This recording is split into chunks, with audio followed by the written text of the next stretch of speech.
ऐवान में खड़े होकर आपके एमपी बोरी बंद लाश का जिक्र कर रहे हैं। ये मुझे थोड़ा सा बता देना, मुझे तो समझ नहीं आया। बड़ी तकलीफ है, बोरी बंद लाशें, बोरी बोरी बोरी। कभी देखी है बोरी? देख पाओगे?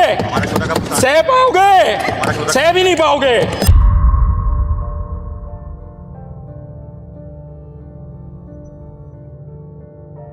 ले आए वो लोग जो कहते हैं कि बोरी बंद लाशों में कौन निकलता था ना, बोरी बंद लाशें जो मिलती थी उसमें हमारे लोग निकलते थे। हम विक्टिम है बोरी बंद लाशों के। सबने देखा इस शहर में कि औरतों ने जनाजे उठाए। किसका दौर हुकूमत था? कौन था वजीर दाखिला? Peoples Party. Law and order किसकी जिम्मेदारी थी? मैं अपने लोगों के खून का हिसाब किससे लूंगा यार? हम इस मुल्क को आइन देंगे। इस मुल्क के तकदीर में आइन है, एक जमहूरी और एक वफाकी आइन इस मुल्क के तकदीर में है।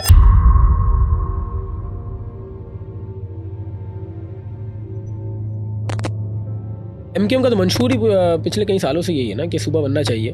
अगर ऐसा ही था तो जब जुल्फ़िकार अली भुट्टो साहब के दौर में आइन लिखा जा रहा था तो वो लिख देते कि पूरे पाकिस्तान के सूबों में नए सूबे बन सकते हैं सिवाय सिंध के, क्योंकि सिंध धरती माँ है। तो गवर्नर साहब की कुर्सी को जो ले डूबा वो ये नारा था कि वफाक के हवाले करो कराची को।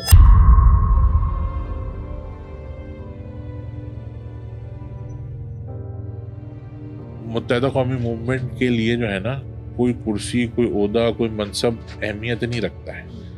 ऐसे अगर हक़ की बात करने के लिए और हक़ पे चलने के लिए ऐसी गवर्नरशिप कुर्बान करनी पड़ी तो हम 100 दफ़ा करेंगे।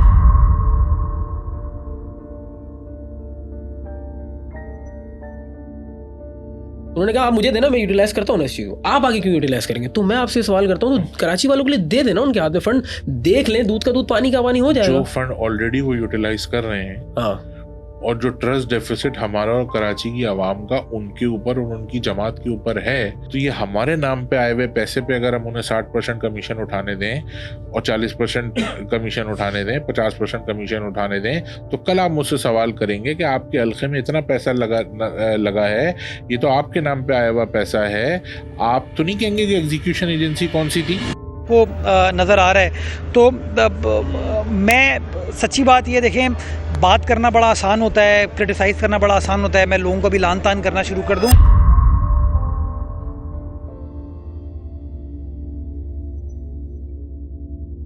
लेकिन अगेन वही जो मैं बात कह रहा हूँ, मुझे तो लगता है कि पीपल्स पार्टी ने मुझसे वहाब का बारीक काम लगाया है। आपकी बार तो आ भी नहीं सके ऐसा कि मेयर बना दिया, इख्तियार कोई नहीं दिया। अच्छा, मैं अगर ये बात करूँ ना, मेरी जमात ये बात करे कि भाई हमारे पास इख्तियार नहीं है, तो समझ आता है कि यार ऊपर पीपल्स पार्टी बैठी है, नीचे एमकेएम बैठी है, वो क्यों इख्तियार देगी एमकेएम के मेयर को कि एमकेएम का मेयर क्रेडिट ले। सवाल सबसे बड़ा जो मैं आपके पास छोड़ के जा रहा हूँ वो ये है कि ये पीपल्स पार्टी अपने ही मेयर को इख्तियार क्यों नहीं दे रही?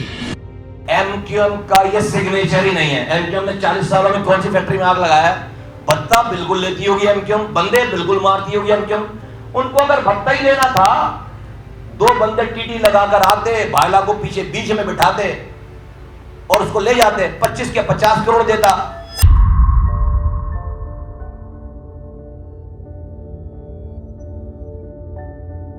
आखिरी इल्जाम भी गलत साबित हो गया, बल्दिया फैक्ट्री। बिल्कुल आपके सामने कोर्ट का फैसला है। लेकिन मैं ना उस दिन ऐसे ही फेसबुक स्क्रॉल कर रहा था, तो मेरे सामने आउट ऑफ नोवेयर मुस्तफा कमाल साहब की एक स्पीच आ गई। उनकी स्पीच थी जब वो पीएसपी में थे। उन्होंने कहा मैं बरमला कहता हूँ कि इसके पीछे यही लोग हैं। तो ये क्या कहानी थी? मतलब ये कौन लोग हैं? यही एमकेएम के हवाले से बात कर रहे हैं। वो स्पीच मेरे पास इस वक्त बड़ी, मैं आपको पर्सनल भेजूंगा। मैं नहीं मान सकता इस बात को। मेरे पास है। माओ को, बहनों को और पाकिस्तान के मजलूम अवाम को, एक एक फर्द को अपना सलाम पेश करता हूं।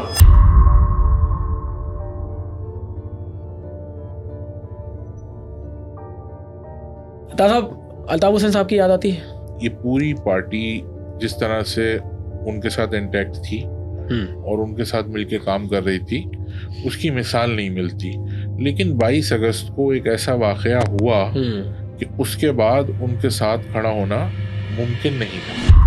अस्सलाम वालेकुम नाजरीन, मैं हूं आपका मेज़बान करीम मलिक। जब भी कराची में सियासत की बात की जाती है तो एमकेएम पाकिस्तान का नाम सरे फहरिस्त आता है। आज जो शख्सियत हमारे साथ मौजूद है, एमकेएम पाकिस्तान की सियासत में इनका नाम भी बहुत प्रोमिनेंट लिया जाता है। डिप्टी पार्लिमानी लीडर ताहा अहमद खान साहब। सर वक्त देने का बहुत बहुत शुक्रिया आपका। और आपने अपने कम वक्त में हमें टाइम दिया, हम आपके सर आप बहुत शुक्रगुजार हैं। आपकी थोड़ी सी बैकग्राउंड के ऊपर हवाले से बात करते हैं। 2004 में आपने MKM ज्वाइन की। आप उसको MKM पाकिस्तान का है या लंदन का है, लेकिन आपका दौरानिया वहीं से शुरू हुआ। फिर उसके बाद आपने 17 में MKM को खैराबाद कह दिया और उसके बाद आप PSP में चले गए। फिर क्या हुआ, ऐसा क्या बात हुई आपने कहा कि मैं ऐसी जमात के साथ नहीं रह सकता? आपने किसी एक का नाम नहीं लिया, फिर अचानक से आप वापस आ गए, क्यों? नहीं, हमने तो किसी का नाम नहीं लिया नाम, और किसी के बारे में कोई बात नहीं की। बिल्कुल ऐसी। लेकिन ये रियलाइजेशन हो गई कि MQM ही एक वाहिद प्लेटफॉर्म है कि जो लोगों को एक्सेप्टेबल है और जिसकी बेसिस पे अवाम हमें वोट देगी। और अवाम अगर किसी प्लेटफॉर्म से, किसी झंडे से, किसी तंजीम से कनेक्ट करती है तो वो MQM पाकिस्तान है। सही है। और आपको ये रियलाइजेशन PSP में जाने के बाद हुई, लेकिन आपने ये बात की कि अवाम आप लोगों को देखना चाहती है अवानों में। मैंने आपका रिसेंट की स्पीच भी सुनी थी जिसके अंदर आपने कहा कि हम अवाम को वोट लेके आए हैं, लेकिन इस इलेक्शन में तासुर दिया जा रहा था एक ऐसी जमात का जिसके बारे में कहा जा रहा था कि उस जमात ने बिल्कुल वाइप आउट करना है तमाम जमातों को। लेकिन अक्सरियती सीटें एक ऐसी जमात ले गई जिसका आपसी मामलात बहुत थे, मर्जर हुआ, एक ऐसी जमात जिसको बिल्कुल ही मामलात जिसे ख़त्म हो गए थे MKM पाकिस्तान, और अचानक फिर ऐवानों में। नहीं, ऐसा नहीं है। MQM पाकिस्तान तो पिछले 40 साल से सीटें ले रही है और इस अर्बन सिंध की जो सीटें ले रही है पिछले 40 साल से वो हम ही लोग ले रहे हैं और लोगों का एतमाद है, लोगों का भरोसा है। जितना जैसा जो काम इस शहर में हुआ है ना वो MQM के मुख्तलिफ अदवार में हुआ है। प्लस हमारी जो अवेलेबिलिटी है लोगों के दरमियान, जो हमारी कनेक्टिविटी है लोगों के साथ, वो दीगर जमात की किसी MP MNA की और तंजीमी स्ट्रक्चर की नहीं है। तो हमारे लिए कोई चीज़ ऐसी हैरान कुन नहीं थी, क्योंकि ये तो सारी रिवायती सीटें हैं वो जो हमने ली। कुछ सीटें ज़रूर ऐसी हैं जो रिवायती सीटें हमारी नहीं थी, जैसे सुराबगोट है, आपका मंगोपीर है, बहुत सारी सीटें ऐसी हैं जहां हमने ली। तो आवाम को ये रियलाइजेशन हो गई। प्लस 2018 में जबरी तौर पे जिस जमात को मुसल्लत किया गया था उसकी कारकर्दगी और उसके लोगों के रवैये ने भी आवाम को हमारे करीब किया। लोगों को पता चला कि भाई एक ऐसी जमात थी कि वज़ीर आज़म शहर कराची से था अकॉर्डिंग टू दैट पार्टी, सदर पाकिस्तान शहर कराची से थे, गवर्नर सिंध शहर कराची से थे, वफाकी वज़रा शहर कराची से थे।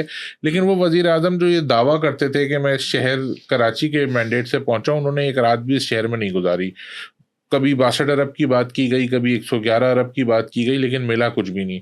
किसी एक मसले पे आवाज़ उठाना तो दूर की बात, कोई एक्शन करना तो दूर की बात, उन्होंने तो कोई स्टेटमेंट भी नहीं दिया। तो लोगों को ये रियलाइज़ हुआ कि यार ये जो लोग हैं ना हमारे, ये हमारे साथ कनेक्टेड हैं, हमारे अपने लोग हैं। और सबसे बड़ी बात ये है कि हम जिनकी नुमाइंदगी कर रहे हैं ना, हम खुद भी उसी तबके का हिस्सा हैं। हम ऐसा नहीं है कि अपने किसी ज़मीन पे रहने वाले हारी की नुमाइंदगी कर रहे हैं या हम खुद वडेरे हैं और किसी किसान की नुमाइंदगी कर रहे हैं। हम खुद सरमायादार हैं और किसी मज़दूर की नुमाइंदगी कर रहे हैं। तो इस पाकिस्तान में हकीकी तब्दीली उसी वक्त आएगी कि जब मज़दूर की नुमाइंदगी सरमायादार नहीं मज़दूर करेगा, किसान की नुमाइंदगी वडेरा नहीं किसान करेगा, और हारी की नुमाइंदगी जागीरदार नहीं हारी खुद करेगा। तो हम जिन लोगों की नुमाइंदगी कर रहे हैं, हम खुद उसी कैटेगरी, उसी क्लास से बिलोंग करते हैं। तो लोग हमसे कनेक्ट करते हैं, लोगों को पता है हमारी क्लास के लोग हैं और हमारे टाइप के लोग हैं, हम उसी तबके के लोग हैं, तो लोग हमसे कनेक्ट करते हैं। MKM की आपने बात की, 40 सालों से वो इक़्तिदार में है। MKM पाकिस्तान आपने कहा क्या फ़र्क है MKM लंदन में या MKM पाकिस्तान में? जमात तो वही चलती आ रही, चेहरे तो वही, तकरीबन एक चेहरा जो है उसमें नहीं है, लेकिन कहीं ना कहीं आपको ऐसा लगता है कि लोगों के जहनों में आज भी वही तासुर है कि वो एक चेहरा था, वन फेस पार्टी थी, और वो एक चेहरे की वजह से आप लोगों को वोट मिलते थे, क्योंकि आज भी ये तासुर दिया जाता है। देखिए, MQM का मैंडेट तो इंटैक्ट है। MQM के पास तो अपनी सीटें भी हैं। MQM के पास तो भी कुछ अर्से पहले तक गवर्नर सिंध का पोर्टफोलियो भी था। MQM के पास MPs भी हैं, MNAs भी हैं, और आने वाले इलेक्शन में आप देखेंगे कि बल्दियाती इलेक्शन भी जो है वो MQM क्लीन स्वीप करेगी इंशाल्लाह इस शहर कराची, हैदराबाद के रहते हुए कह रहे हैं। बिल्कुल कह रहे हैं, उनकी कारकर्दगी की बुनियाद पे कह रहे हैं। सबसे बड़ी दलील हमारे पास इस बात की उनकी पिछली 4 साल कारकर्दगी है। लोग ये देख रहे हैं कि भाई वजीर आला भी उसी पार्टी का है, सदर पाकिस्तान भी उसी पार्टी का है, मेयर कराची भी उसी पार्टी का है, और कोई वजह नहीं रह जाती कि आप मेयर काम ना करें। अपनी पार्टी से फंड लेने में क्या प्रॉब्लम है? और जहां तक रही बात सॉरी मेयरशिप की, तो एमक्यूएम तो कह रही है आज हमारा तो एक काउंसलर भी नहीं है ना, नहीं जाएंगे उस तफसील में कैसे मुस्तफा आप साहब मेयर बने, लेकिन हम ये कहते हैं कि भाई आज आप 140A के तहत इख्तियारात देना अपने मेयर को, अपनी ही पार्टी के मेयर को पीपल्स पार्टी इख्तियार देने से क्यों डर रही है? सही है। हम कहते हैं आप सिंध सॉलिड वेस्ट मैनेजमेंट दें, कराची मेट्रोपॉलिटन कॉर्पोरेशन उनके पास है, आप कराची डेवलपमेंट अथॉरिटी दें, मास्टर प्लान दें, सिंध बिल्डिंग कंट्रोल अथॉरिटी दें, सॉलिड वेस्ट मैनेजमेंट दें, वाटर बोर्ड दें, ताकि कोई अथॉरिटी तो आए, कोई अकाउंटेबिलिटी तो हो सके। आज आपने हाथ पांव बांध के एक आदमी को छोड़ दिया है मैदान में और आप चाहते हैं कि वो रिजल्ट दे, बड़े नहीं तो अगर वो अपने मेयर का हाथ पांव बांध के मैदान में छोड़ रहे हैं, फिर तो आप लोगों का यही बात रहेगी कि हमें तो फंड नहीं मिलते, क्योंकि वसीम अख्तर साहब की यही बात रहती थी। वसीम अख्तर साहब सर ये रोना तो फिर शुरू हो जाएगा। मेरे भाई वसीम अख्तर साहब ने तो कोर्ट जाके आर्टिकल 140A के हक में सुप्रीम आपने भी बात की है, ऑर्डर लेकर आए। बिल्कुल 140A पे मुर्तज़ा वहाब की मजबूरी है कि वो अपनी पार्टी के डिसिप्लिन की वजह से, क्योंकि वजीर आला उन्हीं की पार्टी का है, तो वो इख्तियार डिमांड नहीं कर रहे हैं, जबकि ये वो पीपल्स पार्टी है जो 140A पे करारदाद की को बूवर है पंजाब असेंबली में, पार्लिमानी लीडर है पीपल्स पार्टी का, जिसने केपी असेंबली में 140A पे करारदाद जमा कराई है। यहाँ पे ये सन्नाटे में है इस बात पे। आप मुझे एक बात बताएं, हम तो कहते हैं जो आखिरी डॉक्यूमेंट मोहतरमा बेनज़ीर भुट्टो के हाथ से लिखा हुआ है वो उनका 2008 का इलेक्शन मंशूर है, उसमें जो इख्तियारात उन्होंने 140A के तहत लोकल गवर्नमेंट को देने को कहे हैं, पीपल्स पार्टी उसको कॉपी पेस्ट करके अपने मेयर को इख्तियार दे दे। अगर इस बात को हम मुनाफिकत कहें तो कोई गलत लफ्ज़ तो नहीं है ये? नहीं तो आपको क्या लगता है कि क्यों नहीं इख्तियार दिया जा रहा? अपने ही मेयर, अपनी पार्टी, और इतनी क्रिटिसिज्म के बाद भी उनको डर है इस बात का कि अगला मेयर उनका नहीं है, अगर इसको इख्तियार देना पड़ा तो अगले को भी इख्तियार देना पड़ेगा, और अगले मेयर को जब इख्तियार मिलेगा तो उसी तरीके से काम होगा जैसे मुख्तलिफ के एमक्यूएम के मुख्तलिफ अदवार में हुआ है। तो जब वो पिछले मेयर को वैसे इख्तियार दिला सकते हैं तो अगले मेयर को नहीं दिला सकते वैसे इख्तियार? पिछले मेयर को मेयर आपने कहा ना, मेयर कराची कैसे अपने मेयर को इख्तियार देने से इसलिए डर रहे हैं कि फिर अगले मेयर को भी देना पड़ेगा उनको, और अगला मेयर उनका नहीं है, ये जानते हैं वो लोग भी। अच्छा मुझे एक बात बताएं, आपने आर्टिकल 140A की बात की, A140 की जो बात की, आपको लगता है कराची का मसला इसके थ्रू हल हो जाएगा? पूरे पाकिस्तान का मसला हल हो जाएगा। कैसे? जब तक इख्तियार आम आदमी के दरवाजे तक नहीं पहुंचेगा ना, एक लोकल गवर्नमेंट एम्पावर्ड होगी, तो हमने देखा है, दुनिया भर में देखा है, और फिर शहर कराची में देखा है कि किस तरीके से जब एक एम्पावर्ड लोकल गवर्नमेंट थी तो किस तरह से लोगों के मसाइल हल हुआ करते थे। आप मुझे एक बात बताएं, अगर गटर के ढकना लगाने से लेके कानून बनाने तक का इख्तियार वजीर आला के पास होगा तो मसला कभी हल नहीं होगा। एक आदमी जिसका ताल्लुक किसी भी शहर से नहीं है, ये बात हम सिर्फ कराची की नहीं कर रहे ना, हम तो लड़काना के भी एक आम काउंसलर को चाहते हैं एम्पावर हो, हम तो गुजरांवाला के भी एक आम काउंसलर को चाहते हैं कि वो एम्पावर हो, लाहौर से बैठ के या कहीं और से बैठ के या लाड़काना से बैठ के कराची का मसला हल नहीं हो सकता। मकामी आदमी होना चाहिए, चाहे उसका ताल्लुक किसी भी मजहब, किसी भी मसलक, किसी भी कौमियत से हो। लोकल पुलिसिंग और लोकल गवर्नमेंट, ये दो चीज़ें ऐसी हैं कि जब तक लोकल आदमी पुलिस में नहीं होगा और लोकल आदमी आपका काउंसलर नहीं होगा जो उसी कीचड़ से गुजर रहा है जिससे आप गुजर रहे हैं, उसके घर में भी वही तकलीफ है जो आपके घर में तकलीफ है, उसके बच्चे भी वही पानी पी रहे हैं जो आपके बच्चे पी रहे हैं, उसका बाप भी अगर कीचड़ में से गुजर के मस्जिद तक जा रहा है और आपका बाप भी जा रहा है तो वो अपने बाप का काम करेगा भाई, और आप उसको बैल बजा के पकड़ सकते हैं। क्या वजीर बल्दियात या वजीर आला तक रसाई है? किसी की रसाई नहीं। आज जब उसको इलाके वाले पकड़ के बात करते हैं तो वो कहता है कि मेरे पास तो इख्तियार ही नहीं है। तो जब आप उसको इख्तियार देंगे और अकाउंटेबिलिटी का एक सिस्टम बनेगा तो यकीन जानिए लोगों के पास काम करने के अलावा कोई ऑप्शन नहीं बचेगा। जब ये सारी चीज़ें हो जाएंगी और लोगों के पास इख्तियार उनके डोर स्टेप पे पहुंच जाएगा और अकाउंटेबिलिटी का एक निज़ाम होगा तो यकीन जानिए कि लोगों के पास काम करने के अलावा कोई ऑप्शन नहीं बचेगा। आप आज तो जवाब है कि मेरे पास इख्तियार नहीं। आज देखे ना, गटर में गिर के कोई मर जाता है, बहुत सारे लोग हैं। तो क्या होता है, केएमसी कहती है ये टाउन की जमीन है, टाउन कहता है बंदरबाट हुई है। उसी के हल में एक डॉक्यूमेंट है कराची स्ट्रेटेजिक डेवलपमेंट प्लान, जो हानी मुस्लिम साहब जब यहाँ वाटर कमीशन की प्रोसीडिंग्स कर रहे थे तो इदारे बरहमी करके उन्होंने उसको गजट करवाया और गजट करवाने के बाद सीएम साहब ने उसको गजट करके अपने सिग्नेचर से कानून का हिस्सा बनाया और उसके बाद उसको दबा के छुपा के रख दिया गया, उस पर अमल दरामद नहीं हुआ।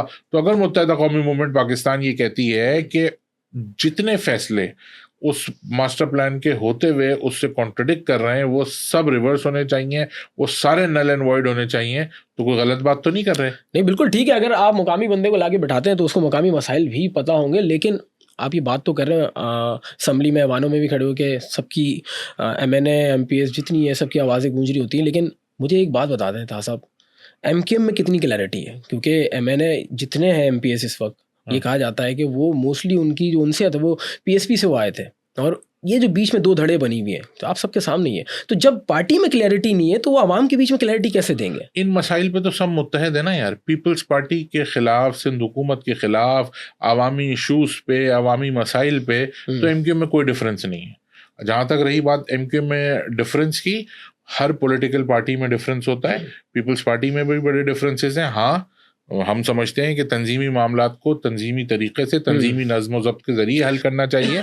हमारे चेयरमैन डॉक्टर खालिद मकबूल सिद्दीकी हैं, तमाम पार्टी उनके पीछे मुत्तहद है।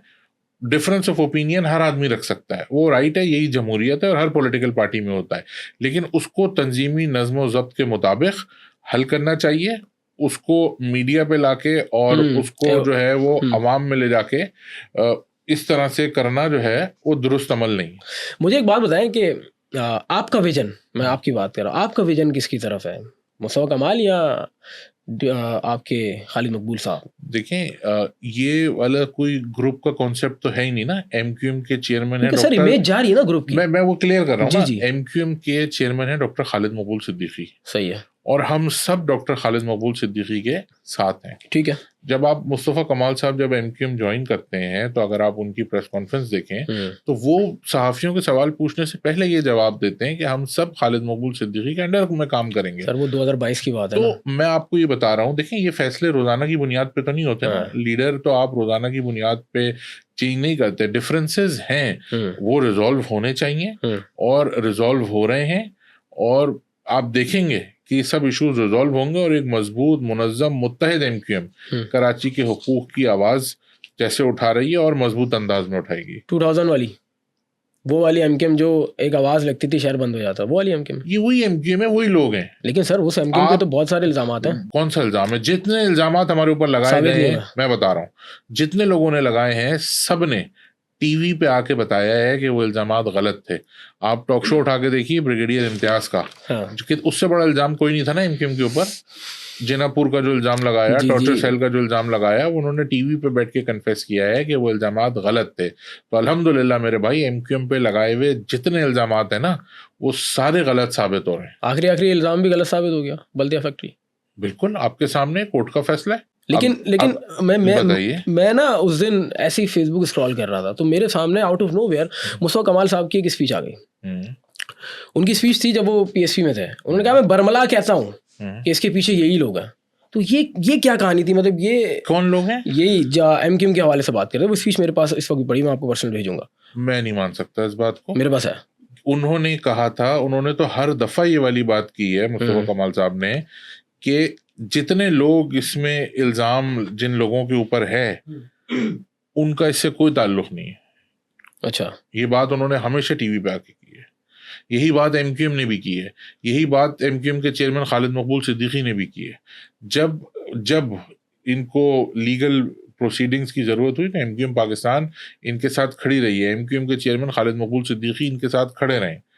इस चीज़ पे तो कोई हमारे अंदर डिवाइड या कोई डिफरेंस नहीं है। हम समझते हैं कि ये काम नहीं किया था एमक्यूएम ने, और एमक्यूएम ने ऐसा कोई काम नहीं किया, और आज ये अदालत ने साबित किया और हमें सुरखरू किया। एमक्यूएम पाकिस्तान को सुरखरू किया, एमक्यूएम के चेयरमैन खालिद मकबूल सिद्दीकी को सुरखरू किया। तो फिर ये जो एमक्यूएम के जो वकील थे बैरिस्टर फरूक नसीम, उनको सुरखरू किया। एमक्यूएम क्यों जलाएगी यार जिंदा लोगों को? नहीं, उस दौर में ये चले ठीक है, मैं नहीं मानता। आज कोर्ट का ऑर्डर है वो, जिसको मैं तो ये कहता हूँ मुल्जिम और मुजरिम में फर्क होता है, और मैं उस चीज पे इत्तेफाक करता हूँ। भी उस पे शक है या कोई दिल में ऐसी बात है, सही है, उसके पास पूरी इजाजत है, जाए ना अदालत में। हाँ, अदालत में जाए, अदालत का फैसला है। ये तहा अहमद खान या एमक्यूएम नहीं कह रही है ना, ऑपोजिशन तो जा रही है। सुप्रीम कोर्ट ने कहा है, सुप्रीम कोर्ट ने कहा है कि इनको बाइज्जत बरी किया गया है, और उसका हिसाब कौन देगा?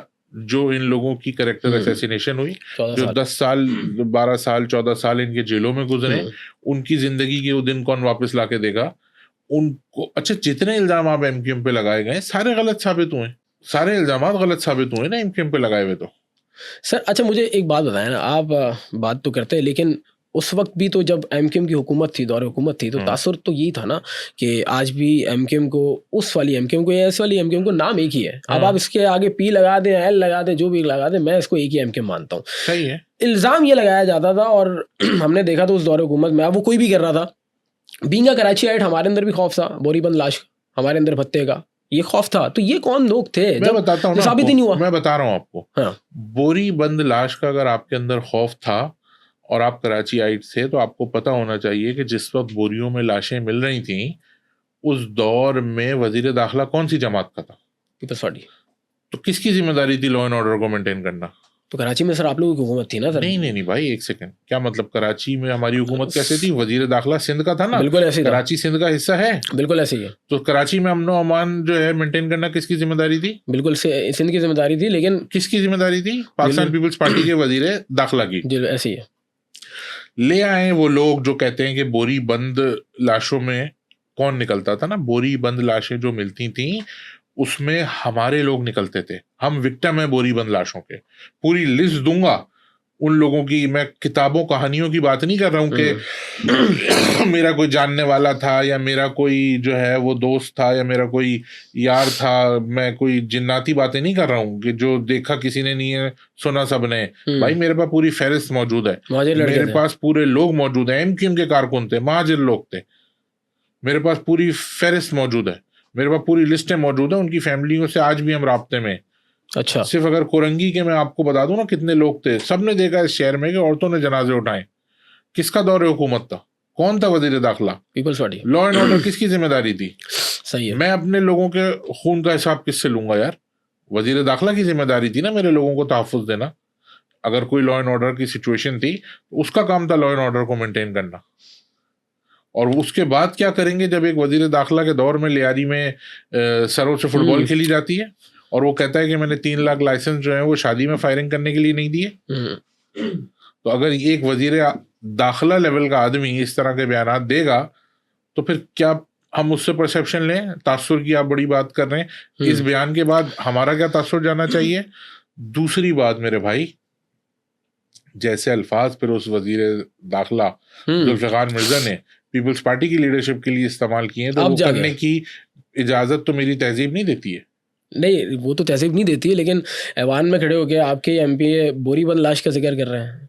ये मुझे थोड़ा सा बता देना, मुझे तो समझ नहीं आया कि ये बात करना कि इन्होंने तो बोरियां देखनी है, सेक्टर इंचार्ज देखे इन्होंने, इस तरह की बात करना। पढ़े लिखे एमपीएस हैं, ये मैं पर्सनली मानता हूँ, कैमरे पे कह रहा हूँ कि जहाँ टू बात होती है वहां पे आप जैसे मैंने एमपीएस बात करते हैं। जवाब दिया सेक्टर इंचार्ज पे, मैंने भी जवाब दिया, बोरीबंद पे मैंने भी जवाब दिया। हमने ये वाली बात बताई कि देखिए सेक्टर इंचार्ज को जो इस तरह से पेश किया जा रहा है, अच्छे बुरे लोग हर सियासी जमात में होते हैं। सही है। कारकुनान जो है वो हमारे कोई अलग से थोड़ी आ रहे हैं ना, पीपल्स पार्टी के कहीं और से आ रहे हैं, सब इसी माशरे का हिस्सा है। जैसे माशरे में अच्छे बुरे लोग होते हैं, ऐसी सियासी जमातों में भी अच्छे बुरे लोग होते हैं। सेक्टर इंचार्ज और यूनिट इंचार्ज की बात की गई तो मैंने बताया कि इस ऐवान में बैठे हुए बहुत सारे लोग जिनके साथ पीपल्स पार्टी वाले बातचीत करते हैं और जो है वो गुफ्तगू करते हैं, डिस्कशन करते हैं, डेलिब्रेशन करते हैं, तो हम सब लोग इन तंजीमी जिम्मेदारियों से गुजर चुके हैं, हम सब इन ओहदों पे रह चुके हैं। तो ऐसा नहीं है कि आप जो है वो टैग करके किसी की तजलील करें। और जहां तक रही बात बोरी की, तो भाई बोरी तो हम तो विक्टिम है बोरी बन गए यार। हमारे लोग मरे हैं, औरतों ने हमारे यहाँ जनाजे उठाए, तस्वीर मौजूद है अखबार में, कटिंग मौजूद है। तो अगर हम खुदा ना खास्ता ऐसे लोग होते तो हमारे पास तो यार आप बताओ जितना ऑपरेशन हुआ है, कभी एमक्यूएम ने जवाब में कोई एक गोली चलाई है किसी पे?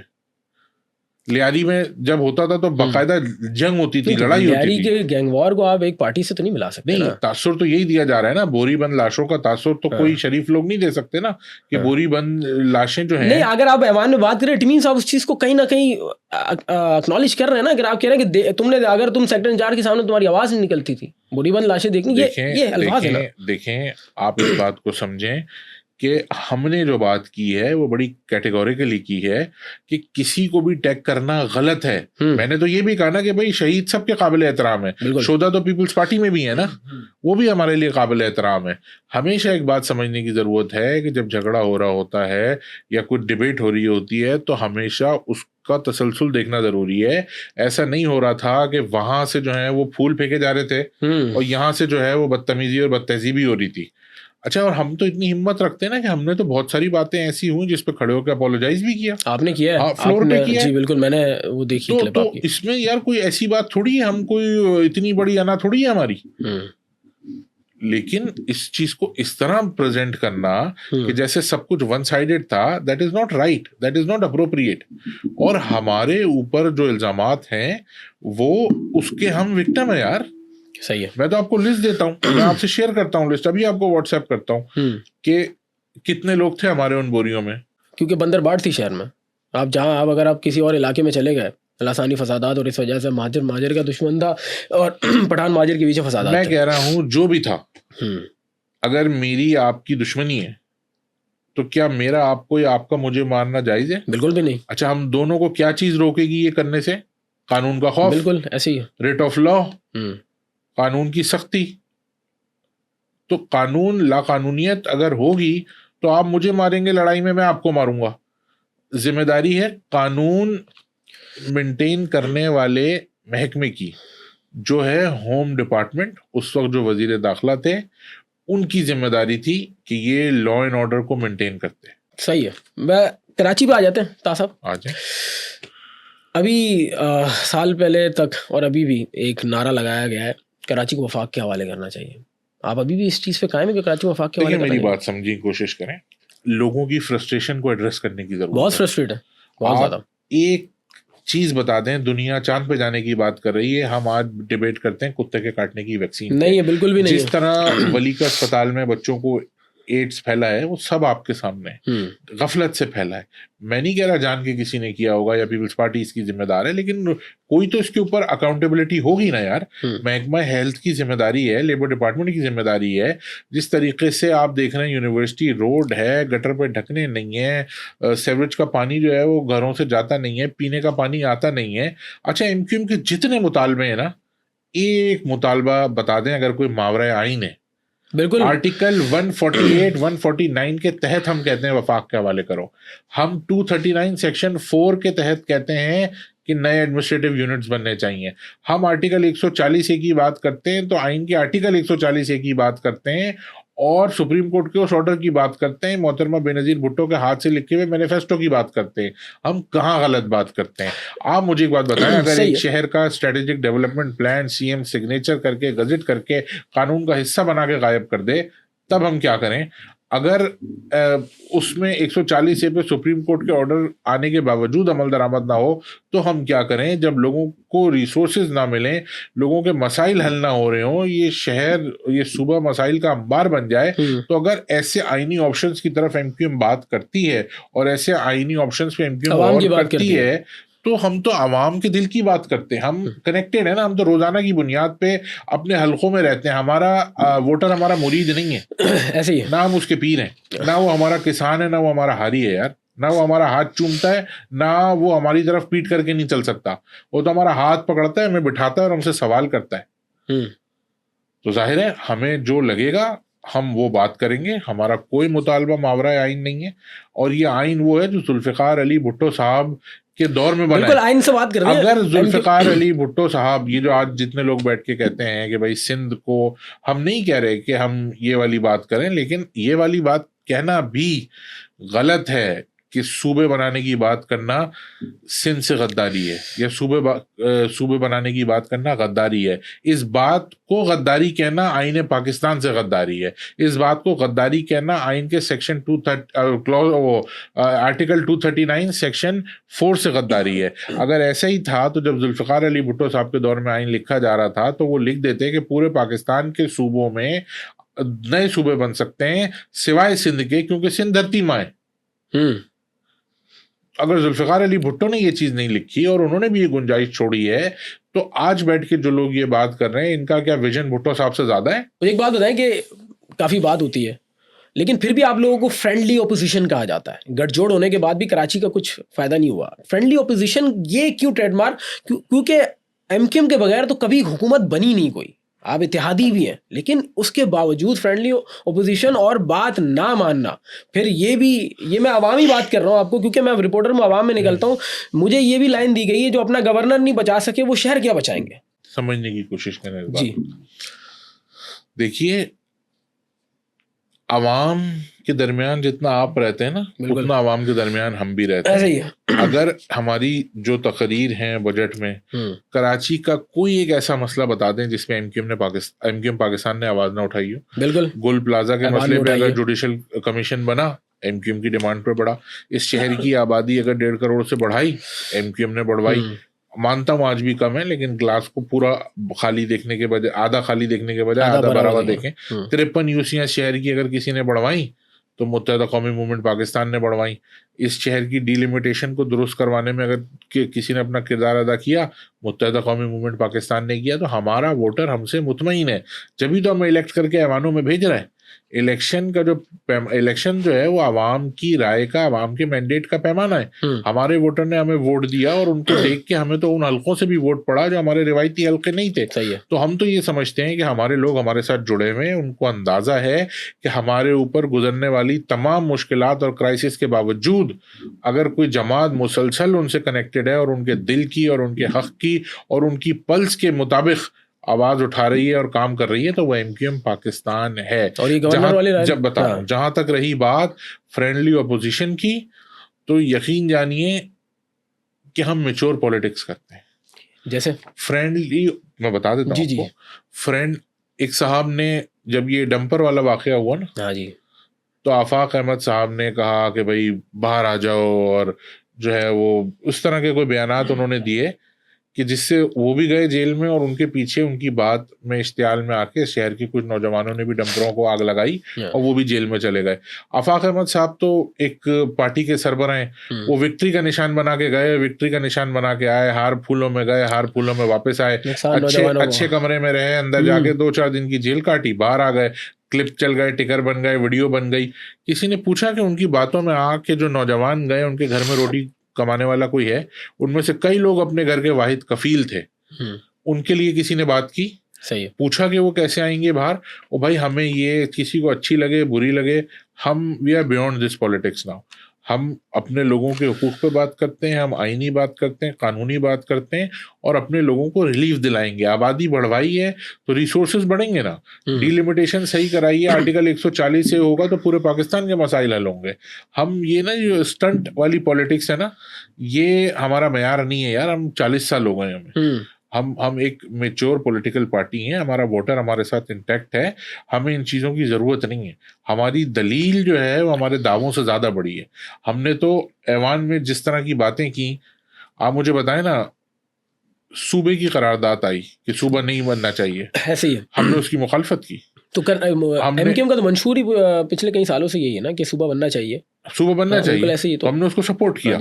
आप देखिएगा सिंध असेंबली में पहली दफ़ा हुआ ये। अच्छा, पहली दफ़ा हुआ ये। उसके बाद कोई एक ऐसा मसला कराची का नहीं है कि जिसमें हमने अपनी आवाज़ ना उठाई हो। ई चलान पे भी अगर कमेटी बनी है तो एमक्यूएम की आवाज़ पे बनी है। एजुकेशन, जो बच्चों के साथ ज्यादती हुई थी, इंटर बोर्ड मैट्रिक बोर्ड, और उसका जो भी अजाला हुआ है, मानता हूँ कंप्लीट सोल्यूशन नहीं है। हाँ जी। लेकिन जितना जैसा जो भी इस शहर की आवाज़ है, वो मुत्तहदा कौमी मूवमेंट पाकिस्तान है। बेहतरी की गुंजाइश हम में भी है। हम भी कोई परफेक्ट लोग नहीं है, मैं समझता हूँ इस बात को, और हमारा वोटर भी समझता है कि हम भी उसी जैसे लोग हैं यार। हम में भी अच्छाइयाँ होंगी, बुराइयाँ होंगी, लेकिन हाँ, हमारी नीयत साफ है, गलती कर सकते हैं। मुझे एक बात बताएं कि आप ख़ास तौर पे कराची की जमात मानी जाती है एमक्यूएम।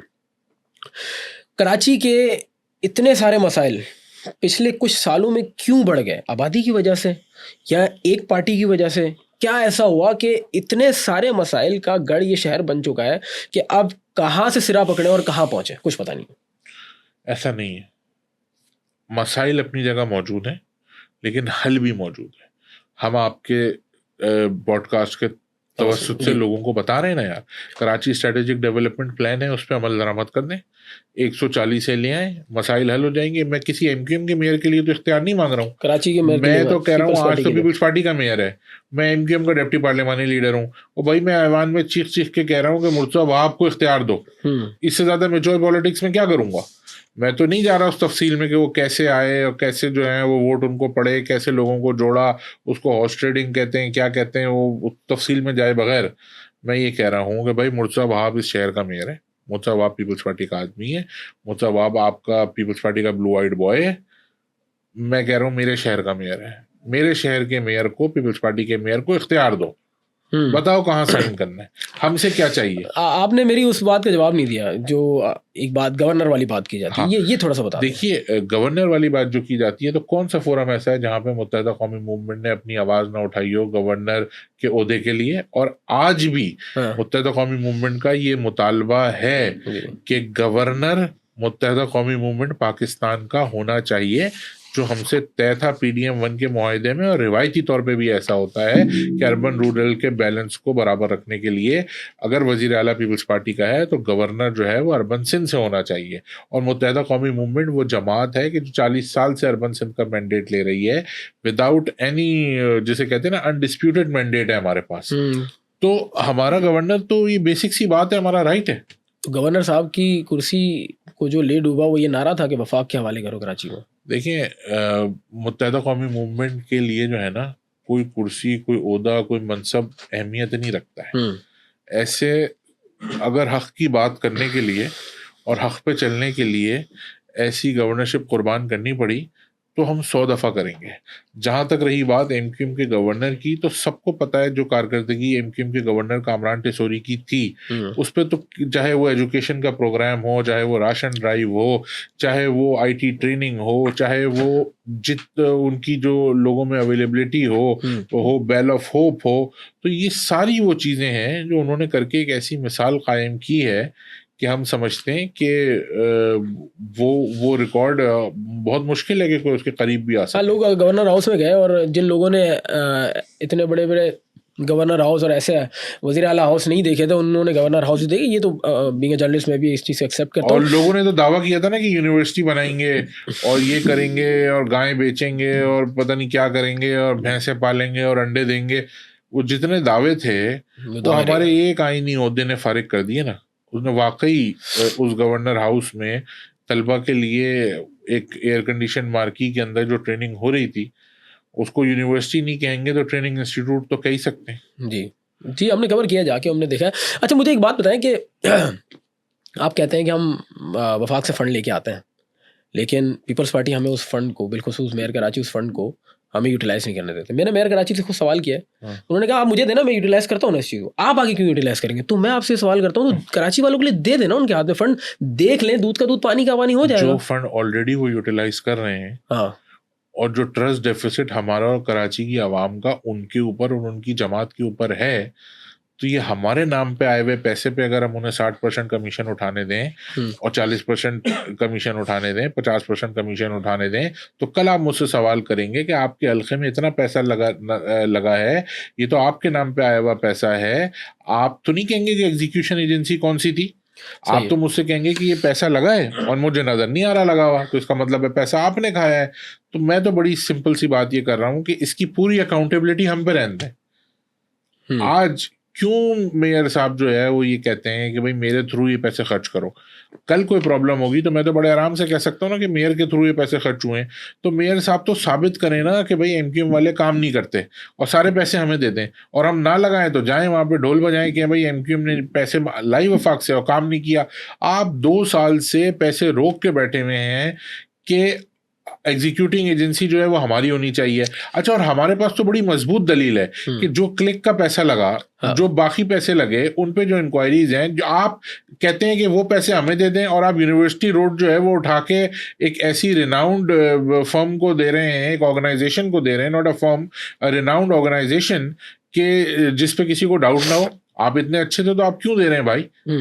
आपसे अपना काम तो हो नहीं रहा और दूसरे के काम में आप इंटरवीन कर रहे हैं। आवाम का ट्रस्ट डेफिसिट है, हमारा ट्रस्ट डेफिसिट है पाकिस्तान पीपल्स पार्टी। लेकिन नुकसान भी तो आवाम का है ना, कि आप दोनों के बीच की जो एक तकरार है कि हम करेंगे और हम करेंगे, और इस चक्कर में जो आवाम के टैक्स के पैसे को जाया नहीं होने देंगे। और ये जो डिमांड है ये भी आवाम की डिमांड है। हमने अपने वोटर से पूछा, अपने इलाकों में पूछा, अपने हलकों में पूछा, उन्होंने कहा आप इस पर जद्दोजहद करें, मेहनत करें, हम आपके पीछे खड़े, लेकिन इनके थ्रू पैसा नहीं लगना चाहिए। और हम कौन सा कह रहे हैं यार, हमारे बैंक अकाउंट में थोड़ी आता है यार। हम तो कह रहे हैं वफाक की जो एग्जीक्यूटिंग एजेंसीज हैं, जो सब जगह जिस तरीके से काम होता है उस तरह से काम कराए ना यार। तो दोनों साथ मिलके क्यों नहीं कर लेते आप लोग काम? दोनों साथ मिलके करें, पीपल्स पार्टी के साथ मिलके कर लेना काम। अगर वो फंड की बात करते हैं, उनको बोले ठीक है आए, आप भी करें हम भी करें साथ। पीपल्स पार्टी सिर्फ अपने MPs को जब फंड देती है तो उनसे कोई ये सवाल करता है कि आपने फंड तो तमाम एमपीएस का होता है, सिर्फ हुकूमत में बैठे हुए एमपीएस को फंड दे देते हैं और अपोजिशन में बैठे हुए एमपीएस को कोई फंड नहीं देते। तो अगर हम उसको सियासी रिश्वत कहें या उनको इंटेक्ट करने के लिए कोई टैक्टिक्स कहें तो ये गलत बात होगी। क्यों उनको ये एहसास नहीं है कि जी अर्बन सिंध का जो वोट बैंक है उसको फंड देने का मतलब ये है, ना देने का मतलब ये है, उसको डेवलपमेंट स्कीम्स ना देने का मतलब ये है कि नुकसान तो कराची, हैदराबाद, मीरपुर खास, सक्खर, इन इलाकों का होगा। सिंध का नुकसान है, पूरे सिंध का नुकसान है। कराची तो बल्कि पूरे पाकिस्तान का नुकसान है। कराची जो है वो तो फाइनेंशियल हब है ना, रेवेन्यू इंजन है। ये डेवलप नहीं होगा तो पाकिस्तान की मईशत को बहुत बड़ा नुकसान है। अच्छा मुझे एक बात बताएं कि मैं आप पर आता हूँ, डिप्टी पार्लिमानी लीडर हैं आप, लेकिन मुझे मैंने जब आपका बैकग्राउंड पढ़ा तो 2004 से आप एमकेएम में, आप कारकुन लेवल से चले और आज यहाँ पहुँचे। जो नए नए चेहरे हमें नज़र आ रहे हैं एमकेएम के, उनके बारे में ये क्यों कहा जा रहा है कि इनको तो एमकेएम का बैकग्राउंड ही नहीं पता, जिनकी हम तकारीर सुन रहे हैं? क्यों ऐसा ये तासुर दिया जा रहा है? ये देखें, इसमें कोई ऐसी बात नहीं है। बहुत सारे लोग ऐसे हैं जो उतने अरसे से एमक्यूएम में नहीं है, ना उनकी तंजीमी उम्र उतनी है। तो अगर उनके बारे में ये बात कह दी जाए कि उनको एमक्यूएम का बैकग्राउंड उस तरीके से नहीं पता जिस तरह से उन लोगों को पता है जो पुराने कारकुनान है, हो सकता है जो 88 का कारकुन हो जितना बैकग्राउंड उसको पता हो उतना बैकग्राउंड मुझे ना पता हो, जो 90 का कारकुन हो उसको उतना बैकग्राउंड पता होगा जितना बैकग्राउंड मुझे नहीं पता होगा। तो जाहिर है इसमें कोई ऐसी बात नहीं है कि हम इसको जो है वो बड़ा सीरियसली डिस्कशन करें। वो आपके जैसे चैनल्स होते हैं, किसी ने पहले ज्वाइन किया, किसी ने बाद में ज्वाइन किया, किसी ने उसके बाद ज्वाइन किया। तो जो पुराने लोग होते हैं वो जरूर ये दावा करते हैं कि यार ये तो कल के आए हुए बच्चे हैं, इनको क्या पता होगा। तो हर आदमी को ये लग रहा होता है कि उसके बाद आए हुए आदमी को उससे कम पता है।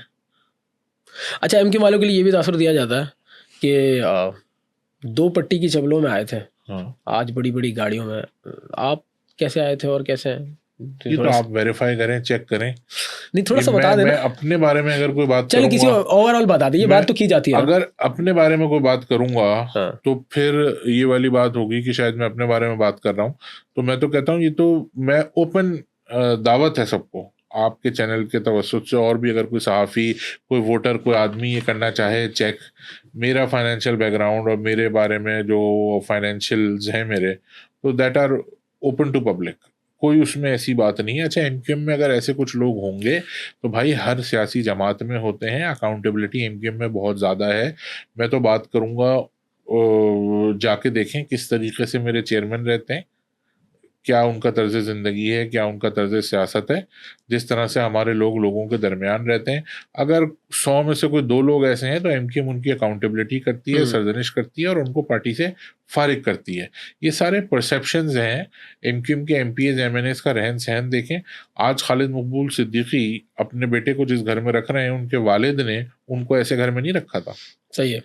तो ये साबित करता है ना यार कि सियासत में आने के बाद उनका फाइनेंशियल स्टेटस जो है वो बढ़ा है या कम हुआ है। साहब, अल्ताफ हुसैन साहब की याद आती है? देखें, बात सारी ये है कि ये पूरी पार्टी जिस तरह से उनके साथ इंटैक्ट थी और उनके साथ मिलके काम कर रही थी, उसकी मिसाल नहीं मिलती। लेकिन 22 अगस्त को एक ऐसा वाकया हुआ कि उसके बाद उनके साथ खड़ा होना मुमकिन नहीं था। बीइंग अ पाकिस्तानी, हम बानियाने पाकिस्तान की औलाद हैं, हमारे आबा व अजदाद का खून शामिल है इस वतन को बनाने में। हम ये समझते हैं कि किसी की भी सियासत को, चाहे वो एमक्यूएम क्यों ना हो, रियासत से ऊपर नहीं होना चाहिए। तो याद नहीं आती किसी की भी सियासत को रियासत से ऊपर नहीं होना चाहिए। आखिरी सवाल आपसे करूंगा, जाते जाते चूंकि वक्त की कमी है, एमक्यूएम के ही हवाले से करूंगा। एमक्यूएम आवाज़ उठाती है, फिर मफामत करती है। सियासत और मफामत का रिश्ता है, मैं जानता हूँ, लेकिन मैं ये वाली एमक्यूएम को बैकफुट पे देखता हूँ। फ्रंट फुट पे आके बहुत ज़्यादा नहीं खेलती। क्यों? बहुत ज़्यादा आवाज़ उठाती है, फिर कहीं ना कहीं बात हो जाती है, बहुत सारी चीज़ें एमक्यूएम की बातें होती हैं, फिर वो माना नहीं जाती। और इतनी बड़ी पार्टी जिसकी एक धमकी के ऊपर हुकूमत हिल जाए, उसकी बात ना मानी जाए, मैं मान नहीं सकता सर, बहुत सारी जगहों पर। कौन सी बात आपको लगता है एमक्यूएम की मानी जानी चाहिए थी और नहीं मानी गई? आर्टिकल 140 की आप बात कर रहे हैं, आप शहर कराची की बात कर रहे हैं, मर्दमशुमारी की बात कर रहे हैं। मर्दमशुमारी अगर बढ़वाई है ना किसी ने, मानता हूँ आज भी पूरी नहीं हुई, बिल्कुल ऐसे ही है, लेकिन 1.5 करोड़ लोग अगर बाजियाब कराएं तो वो एमक्यूएम पाकिस्तान ने कराए। इस शहर में 53 यूसियाँ अगर किसी ने बढ़वाई हैं तो वो एमक्यूएम पाकिस्तान ने बढ़वाई हैं। और हम मुतअद्दिद बार ये कह चुके हैं कि देखें, हर चीज़ को मरहलावार किया जाता है। हमने अपना प्रोटेस्ट ऐवानों में किया, हमसे कमिटमेंट है 140 पे, जिसको नेशनल असेंबली ने एंडोर्स किया। पाकिस्तान की सारी सियासी जमातें उस पर अग्रीड हैं। पीपल्स पार्टी सिंध के अलावा तमाम सूबों में इस पर अग्रीड है कि 140 से होना चाहिए। अगर 140 पे अमल दरामद ऐवान के ज़रिए नहीं हुआ और वोट की सियासत को उस तरह से तरजीह नहीं दी गई, तो फिर एमक्यूएम रोड की सियासत का ऑप्शन महफूज रखती है और एमक्यूएम सड़कों पे आके दिखाएगी। मेरा आइन और कानून मुझे इस बात की इजाज़त देता है कि मैं लोगों को जमा करूं और अपने हुकूक के लिए सड़क पे निकलूं। मैं नहीं कह रहा कि हम कोई गाड़ी जलाएंगे, कोई पत्थर मारेंगे, कोई डंडा चलाएंगे, लेकिन पुरअमन एहतजाज करने के लिए अगर 4-5 लोग हमारे साथ आके इस शहर में खड़े हो गए तो आप यकीन जाने ये हुकूमत आपके कदमों में आपके इख्तियार देके जाएगी। आप तो ला सकते हैं कदमों में, आप जैसी पार्टी अगर हुकूमत को कदमों में ना ला सके, मैं तो हैरान हूँ, क्योंकि आप तो इत्तेहादी। बिल्कुल लाएंगे, हम मोबिलाइज कर रहे हैं। आपके बगैर तो उनकी हुकूमत ही नहीं है। हम मोबिलाइज कर रहे हैं भाई, हम जमहूरियत के इत्तेहादी हैं, हम किसी और के इत्तेहादी नहीं है। तो हो सकता है हम मोबिलाइज कर रहे हैं। और इत्तेहादी होने का मतलब, अक्सर लोग ये इल्ज़ाम आप लगाना भूल गए कि हर दफ़ा ये कहा जाता है कि एमक्यूएम हर हुकूमत का हिस्सा होती है। बिल्कुल, मैंने कहा ना कि तो इनके बगैर तो हुकूमत बन नहीं रही 40 साल से। आने वाली हर हुकूमत का भी इंशाल्लाह हिस्सा होंगे। हम अपने लोगों से जब वोट लेते हैं ना, तो हम उनको ये नहीं कहते कि हम जाके अपोजिशन में बैठेंगे। हम हुकूमत में बैठेंगे, काबीना में बैठेंगे, काबीना में बैठ के अपने फैसले मंजूर कराएंगे, अपने लोगों के हुकूक की बात करेंगे। अगर काबीना में ना होते तो मरदमशुमारी भी ना होती, काबीना में ना होते तो यहाँ 53 यूसियाँ भी ना पड़ती। तो हम अपनी लोगों को मोबिलाइज कर रहे हैं, हम अपने लोगों को जाके रोज़ाना की बुनियाद पे उनसे बात कर रहे हैं, डिस्कशन कर रहे हैं, अवामी राब्ता मुहिम कर रहे हैं।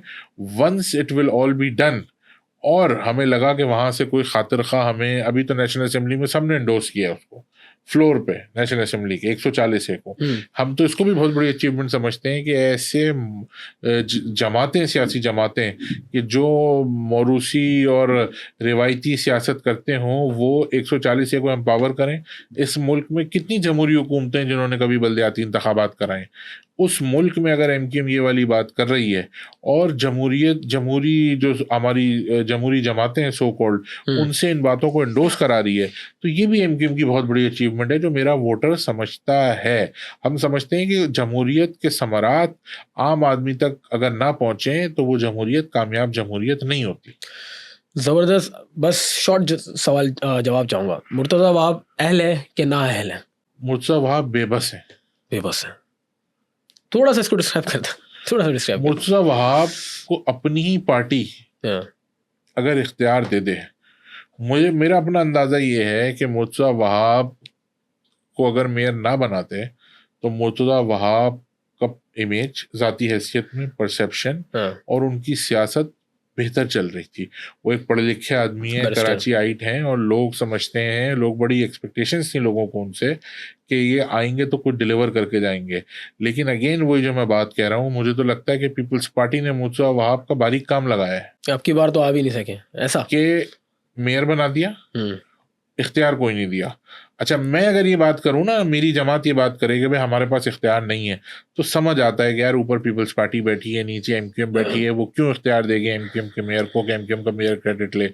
सवाल सबसे बड़ा जो मैं आपके पास छोड़ के जा रहा हूँ वो ये है कि ये पीपल्स पार्टी अपने ही मेयर को इख्तियार क्यों नहीं दे रही भाई? वो तो मुर्तज़ा वहाब को इतना इख्तियार देते, इतना काम मुर्तज़ा वहाब से कराते, इतनी सड़कें बनवाते, इतनी डेवलपमेंट कराते कि पीपल्स पार्टी का इमेज बेहतर होता, मुर्तज़ा वहाब का इमेज बेहतर होता, एमक्यूएम की सियासत खत्म हो जाती अगर आज शहर में डेवलपमेंट हो जाती। लेकिन नहीं किया ना ऐसा।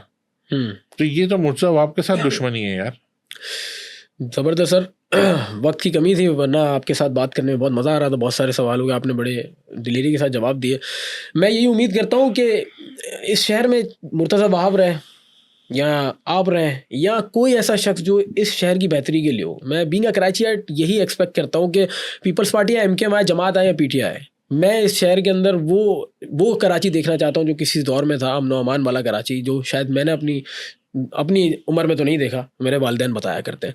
आपका बहुत बहुत शुक्रिया सर वक्त देने का, और ऐसे ही किसी गेस्ट के साथ हम अगली बार भी मिलेंगे अगर ज़िंदगी ने वफ़ा की तो। तब तक के लिए हमें इजाज़त दीजिए। अल्लाह हाफ़िज़ नाज़रीन।